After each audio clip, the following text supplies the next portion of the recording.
এত ভুল বোঝাবুঝি আর ভাল লাগে না। দেখি আমি ভাবির কাজ যামু, বিষ নুমু, খাইয়া আত্মহত্যা করবো।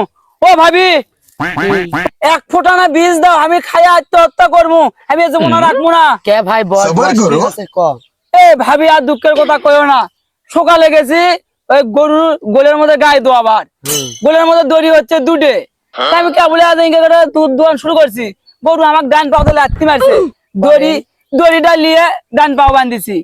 পরে বা পাও লাত্তি মারছে, বা পাও দড়িতে বান্ধিছি। বান্ধার পরে আবার আমি গায়ে দোয়ান শুরু করছি। এই শালা গরু কি করছে, নেংটি ধামাক বাড়ি মারছে। তখন বাড়ি মারার পর আর তো দড়ি নাই, আমি কোমর খেয়ে বেল খুলছি, খুলে গরুর নেংটিটা বান্ধন দিছি। দেওয়ার পরে যে না খারাপ আলিস, আমার গর্তে প্যান্ট শর্ট করে গেছে খুলে। এর মধ্যে আমার বউ আছে, আশা করছে যে তুই গরুর সাথে কি করলু, কত ভাবে এটা সন্দেহ হয়। এটা তো অবশ্যই সন্দেহ। তা আমি যেমন আপনারা বীজ দাও, তুমি এই বীজ দাও তো। না ভাই, বিষ খাওয়া হবার লাগে। তাহলে তুমি আমার বউ যায় বুঝাও। তোর বউ গেলে যাক, আমি আছি না। তাই ও রে শোন।